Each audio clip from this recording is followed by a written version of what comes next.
কম্পিউটারের screen record করার জন্য অনেক ফ্রি সফটওয়্যার রয়েছে, আর ওই সকল ফ্রি সফটওয়্যারগুলোর মধ্যে বেস্ট হচ্ছে OBS স্টুডিও। এই সফটওয়্যারটি দিয়ে আপনারা স্ক্রিন রেকর্ড করতে পারবেন, লাইভ স্ট্রিমিং করতে পারবেন। আর আজকের এই ভিডিওতে আমরা দেখব OBS স্টুডিও দিয়ে হাই কোয়ালিটির স্ক্রিন রেকর্ড কিভাবে করবেন। এই OBS স্টুডিও দিয়ে কিভাবে লাইভ স্ট্রিমিং করবেন সেটা আমরা নেক্সট ভিডিওতে দেখব। সফটওয়্যারটি ডাউনলোড করার জন্য আমরা যে কোনো একটি ব্রাউজার ওপেন করব, তারপর এখানে OBS স্টুডিও লিখে সার্চ করব। প্রথমে দেখতে পাচ্ছেন যে OBS স্টুডিওর অফিসিয়াল ওয়েবসাইটটি রয়েছে, এখানে ক্লিক করি। ওয়েবসাইটটি ওপেন করার পর এরকম দেখতে পারবেন OBS স্টুডিও। নিচে দেখতে পাচ্ছেন যে উইন্ডোজ, ম্যাক OS, লিনাক্স, এই 3 রকম অপারেটিং সিস্টেমে আপনারা OBS স্টুডিও সফটওয়্যারটি ইউজ করতে পারবেন। নিচে দেখতে পাচ্ছেন যে free and open source software for video recording and live streaming, মানে এই সফটওয়্যারটি আপনারা টোটালি ফ্রিতে ইউজ করতে পারবেন। এটি হচ্ছে একটি ওপেন সোর্স সফটওয়্যার। আর আপনারা যেই অপারেটিং সিস্টেমের জন্য সফটওয়্যারটি ডাউনলোড করতে চাচ্ছেন সেটার উপরে জাস্ট ক্লিক করবেন। মনে করেন আপনি উইন্ডোজের জন্য ডাউনলোড করবেন, জাস্ট এখান থেকে উইন্ডোজের উপরে ক্লিক করলেই আপনার ওই সফটওয়্যারটি ডাউনলোড হয়ে যাবে। আর অন্য সকল সফটওয়্যারের মতো এই সফটওয়্যারটি ইনস্টল করে নেবেন। OBS সফটওয়্যারটি ওপেন করার পর এরকম দেখতে পারবেন। আর এই সফটওয়্যারটিতে আপনাদের অবশ্যই সঠিক নিয়মে সেটিংসগুলো করতে হবে, তাহলে কিন্তু আপনারা হাই কোয়ালিটির স্ক্রিন রেকর্ড করতে পারবেন। এখান থেকে আপনার সিন ক্রিয়েট করতে হবে। সিন ক্রিয়েট করার জন্য নিচে থেকে প্লাস আইকনে ক্লিক করবেন, তারপর এখানে একটি নাম দিয়ে দিবেন। আমি যেমন এখানে দিয়ে দিব স্ক্রিন রেকর্ড, তারপর ওকেতে ক্লিক করি। এখন দেখতে পাচ্ছেন যে স্ক্রিন রেকর্ড একটি সিন ক্রিয়েট হয়ে গেছে। স্ক্রিন রেকর্ড করার জন্য আমাদের এখান থেকে সোর্স ক্রিয়েট করতে হবে। আমরা এখান থেকে প্লাস আইকনে ক্লিক করি। এখানে আপনারা অনেকগুলো অপশন পেয়ে যাবেন।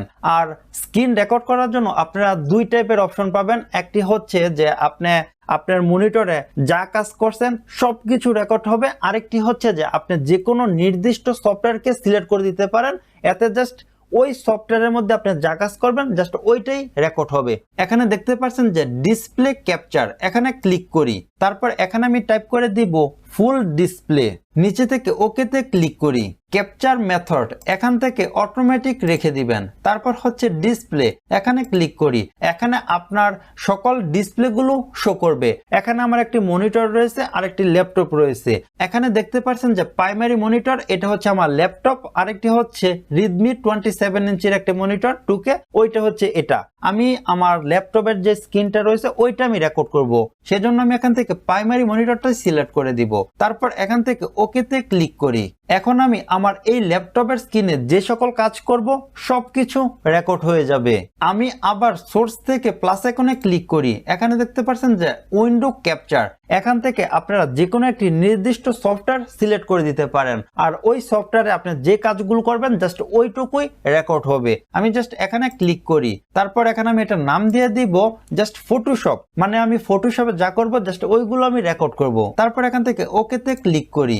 এখান থেকে উইন্ডোতে ক্লিক করি। এখানে দেখতে পাচ্ছেন যে কামতাসিয়া, মানে আমি কামতাসিয়া দিয়ে রেকর্ড করতেছি, ওইটা দেখাচ্ছে। তারপর হচ্ছে মজিলা ফায়ারফক্স, তারপর হচ্ছে অ্যাডোবি ফটোশপ। আমি এখান থেকে ফটোশপ সিলেক্ট করে দিব। আর নিচে থেকে তেমন কোনো কিছু চেঞ্জ করতে হবে না, জাস্ট এখান থেকে ওকেতে ক্লিক করে দেই। এখন আমি আমার ফটোশপে যে সকল কাজগুলো করব জাস্ট ওইটাই রেকর্ড হবে, আর অন্য কোনো কাজের কিছুই রেকর্ড হবে না।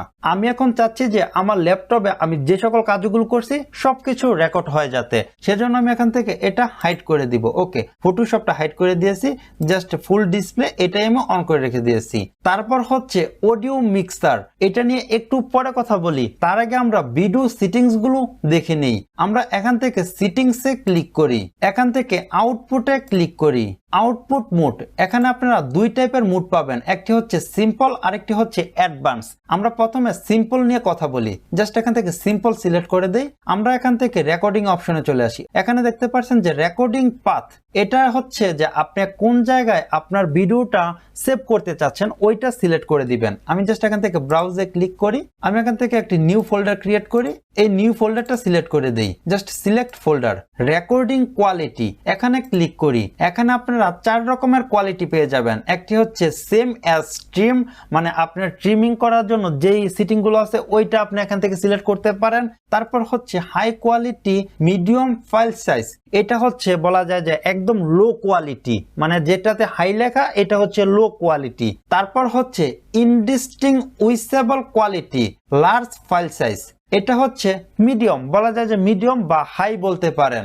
Lossless quality tremendously large file size, আসলে এটা হচ্ছে একদম হাই কোয়ালিটি। এটা যদি আপনি সিলেক্ট করে দেন তাহলে এখানে একদম হাই কোয়ালিটির স্ক্রিন রেকর্ড হবে, এখানে কোনো রকম কোয়ালিটি লস হবে না। তবে আমি এটা সিলেক্ট করে দিয়ে দেখেছি যে অনেক এমবি বেড়ে যায়। আসলে আমি এখানে বুঝতে পারলাম না যে এখানে এমন কঠিন করে বোঝানোর কি আছে। এখানে অপটিমাম বা হাই দিতে পারতো, তারপর মিডিয়াম, তারপর লো, এরকম কোয়ালিটি দিয়ে দিতে পারতো, এতই তো সুন্দরভাবে বোঝা যেত। এরকম কিছু উচ্চারণ দিয়েছে যে আমি নিজেই উচ্চারণ করতে পারতেছি না আসলে। আচ্ছা যাই হোক, এখান থেকে আপনারা ইনডিস্টিংগুইশেবল কোয়ালিটি যেটা রয়েছে, যেটা লার্জ ফাইল সাইজ, এটা সিলেক্ট করে দিবেন, তাহলে আপনি ভালো কোয়ালিটির স্ক্রিন রেকর্ড করতে পারবেন আর কি। তারপর হচ্ছে রেকর্ডিং ফরম্যাট, এখানে ক্লিক করার পর অনেকগুলো ফরম্যাট পাবেন, অবশ্যই MP4 মানে MP4 সিলেক্ট করে দিবেন। তারপর হচ্ছে ভিডিও এনকোডার, এখানে ক্লিক করার পর আপনারা 3 রকমের ভিডিও এনকোডার পাবেন। এখান থেকে সফটওয়্যার 264 এটা সিলেক্ট করে দিতে পারেন, বা এখান থেকে হার্ডওয়্যার QSB H.264 এটা সিলেক্ট করে দিতে পারেন। এখান থেকে আপনারা দুটি অপশন থেকে যে কোনো একটি সিলেক্ট করতে পারেন আর কি। তারপর হচ্ছে অডিও এনকোডার, এখান থেকে যেটা আছে এটাই থাকবে, এখান থেকে একটা ট্যাগই থাকুক। তারপর এখান থেকে অ্যাপ্লাই ক্লিক করে দেই। এটি হচ্ছে সিম্পলের সেটিংস। আমরা এখান থেকে আউটপুট মোডে গিয়ে অ্যাডভান্স দিয়ে নেই, এখান থেকে রেকর্ডিং এ ক্লিক করি, এখানে দেখতে পাচ্ছেন যে টাইপ রয়েছে, এখান থেকে স্ট্যান্ডার্ডই রেখে দিবেন। তারপর হচ্ছে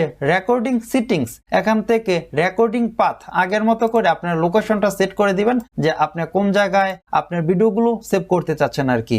রেকর্ডিং ফরম্যাট, এখান থেকে অবশ্যই MP4 সিলেক্ট করে দিবেন। তারপর হচ্ছে ভিডিও এনকোডার, এখানে আপনারা অবশ্যই 264 যে অপশনটা রয়েছে এটা সিলেক্ট করে দিবেন। তারপর হচ্ছে অডিও এনকোডার, যেটা আছে সেটাই থাকবে, অডিও ট্র্যাক একটাই রেখে দিবেন। তারপর এখান থেকে নিচে চলে আসেন, নিচে আসার পর দেখতে পাচ্ছেন যে এনকোডার সেটিংস, এখানে দেখতে পাচ্ছেন যে রেট কন্ট্রোল, এখানে আপনারা 4 রকমের অপশন পেয়ে যাবেন।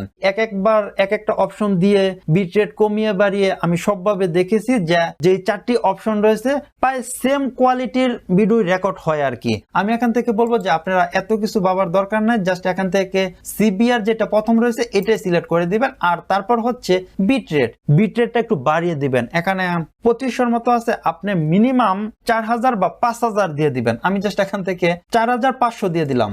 আর নিচে থেকে তেমন কিছু চেঞ্জ করার প্রয়োজন নেই, জাস্ট এখান থেকে অ্যাপ্লাই ক্লিক করে দেই। এই হচ্ছে আউটপুট সেটিংস। আমরা এখান থেকে ভিডিওতে ক্লিক করি, এখানে কিন্তু 2 টাইপের রেজুলেশন রয়েছে। বেস ক্যানভাস রেজুলেশন হচ্ছে যে আপনি যে মনিটরটা সিলেক্ট করে দিয়েছেন ওই মনিটরের রেজুলেশন, মানে এখানে যে রেজুলেশনটা শো করতেছে ওইটা হচ্ছে আমার ল্যাপটপের রেজুলেশন। তারপর হচ্ছে আউটপুট রেজুলেশন, মানে আপনার ভিডিওটা কোন কোয়ালিটিতে সেভ হবে ওইটা এখান থেকে সিলেক্ট করতে হবে। এখানে ক্লিক করার পর আপনারা অনেক রকমের রেজুলেশন পেয়ে যাবেন, যেটা খুশি সেটাই সিলেক্ট করতে পারেন আর কি। আমি যেটা উপরে আছে মানে সর্বোচ্চ যে কোয়ালিটি আছে ওইটাই সিলেক্ট করে দিলাম। তারপর হচ্ছে FPS, এখানে আপনারা অনেক রকমের FPS পেয়ে যাবেন। আপনি যদি টিউটোরিয়াল তৈরি করার জন্য স্ক্রিন রেকর্ড করেন বা নরমালি স্ক্রিন রেকর্ড করেন তাহলে এখান থেকে 30 FPS সিলেক্ট করে দিবেন। আর আপনি যদি গেমিং ভিডিও রেকর্ড করেন তাহলে অবশ্যই 60 FPS সিলেক্ট করে দিবেন। আমার এখানে 30 FPS ই যথেষ্ট আর কি। তারপর এখান থেকে অ্যাপ্লাই ক্লিক করে দেই, আর এখান থেকে ওকে তে ক্লিক করি। অডিও মিক্সার, এখানে দেখতে পাচ্ছেন যে ডেস্কটপ অডিও হচ্ছে যে আপনার ল্যাপটপ বা কম্পিউটারের ভিতরে যে সাউন্ড হচ্ছে ওই সাউন্ড আপনি কিরকম রেকর্ড করতে চাচ্ছেন সেটা এখান থেকে আপনি কমাতে পারবেন আবার বাড়াতে পারবেন নিজের মতো করে। তারপর হচ্ছে মাইক, এখান থেকে আপনার মাইক্রোফোন সিলেক্ট করে দিতে হবে। তো কিভাবে সিলেক্ট করবেন, এখান থেকে 3 ডটে ক্লিক করবেন, এখান থেকে প্রপার্টিসে ক্লিক করবেন, তারপর এখান থেকে ডিভাইস সিলেক্ট করে দিবেন। এখানে আমার একটা এক্সটার্নাল মাইক্রোফোন লাগানো আছে, মানে এখন যে আমি রেকর্ড করতেছি যে বয়া মাইক্রোফোনটা ওইটা লাগানো আছে, সেজন্য আমি এখান থেকে এক্সটার্নাল মাইক্রোফোন এটা সিলেক্ট করে দিয়েছি। তারপর এখান থেকে ওকে তে ক্লিক করে দেই। এখন আমরা এখান থেকে স্টার্ট রেকর্ডিং এ ক্লিক করলে আমাদের যে স্ক্রিনটা রয়েছে, মানে এই ল্যাপটপের যে স্ক্রিনটা রয়েছে ওইটা রেকর্ড হওয়া স্টার্ট হয়ে গেছে। এখন দেখতে পাচ্ছেন যে রেকর্ড হচ্ছে আর কি। আমি জাস্ট এখান থেকে স্টপ রেকর্ডিং এ ক্লিক করি। তো চলুন আমরা এখন দেখি যে স্ক্রিন রেকর্ড ঠিকঠাক মতো হয়েছে নাকি। এটা আমি মিনিমাইজ করি, তারপর এখান থেকে আমি এটা ওপেন করি। এখন দেখতে পাচ্ছেন যে এখানে স্ক্রিন রেকর্ড হয়ে গেছে। জাস্ট এটা প্লে করি। এখন দেখতে পাচ্ছেন যে ওই ভিডিওটা প্লে হয়ে গেছে, মানে আমি যে একটু আগে যে স্ক্রিন রেকর্ড করেছিলাম ওইটা এখানে দেখা যাচ্ছে সুন্দরভাবে। কিন্তু যাই হোক, এরকম ভাবে আপনারা হাই কোয়ালিটির স্ক্রিন রেকর্ড করতে পারবেন এই OBS স্টুডিও দিয়ে। আর আপনারা অবশ্যই ভালোভাবে সেটিংস গুলো করে নেবেন, তাহলে আউটপুটটাও ভালো পেয়ে যাবেন আর কি। ভিডিওটি ভালো লাগলে অবশ্যই লাইক করে দিবেন, চ্যানেলে নতুন হয়ে থাকলে চ্যানেলটি সাবস্ক্রাইব করে দিবেন। তো আজ এ পর্যন্তই, দেখাবো অন্য কোনো ভিডিওতে। আল্লাহ হাফেজ।